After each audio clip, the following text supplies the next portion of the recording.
अस्सलाम वालेकुम नाज़रीन, आपको बताना चाहेंगे कि व्हाट्सएप की तरह की एक एप्लीकेशन को लॉन्च किया जा रहा है जिसको इस्तेमाल करते हुए आप किसी से भी बात कर सकते हैं बग़ैर सिम कार्ड के। जी हाँ, अब आपके मोबाइल फ़ोन में सिम है या नहीं कोई फ़र्क नहीं पड़ता।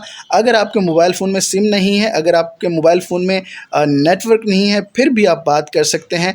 और वो लोग जो जेवी फ़ोन्स इस्तेमाल कर रहे हैं उनको बताना चाहेंगे कि आप भी अपने मोबाइल फ़ोन में सिम डाले बग़ैर किसी से भी बात कर सकते हैं एक एप्लीकेशन के ज़रिए, बग़ैर सिम कार्ड को इस्तेमाल किए हुए, बग़ैर सिग्नल को इस्तेमाल किए हुए। आपको बताना चाहेंगे इस एप्लीकेशन का नाम है बिट चैट। बहुत जल्द ये एप्लीकेशन जो है प्ले स्टोर पर और एप्पल स्टोर पर लॉन्च कर दी जाएगी। आपको बताना चाहेंगे कि इब्तदाई तौर पर ये ब्लूटूथ की तरह जो है वो काम करेगी और जिससे आप बात करना चाहते हैं उसका आपके 300 मीटर तक के दायरे में होना ज़रूरी है। बहरहाल अब तक की बड़ी अपडेट ये है कि आपके मोबाइल में सिम ना हो, सिग्नल ना हो, फिर भी आप किसी से भी बात कर सकते हैं एक एप्लीकेशन के ज़रिए।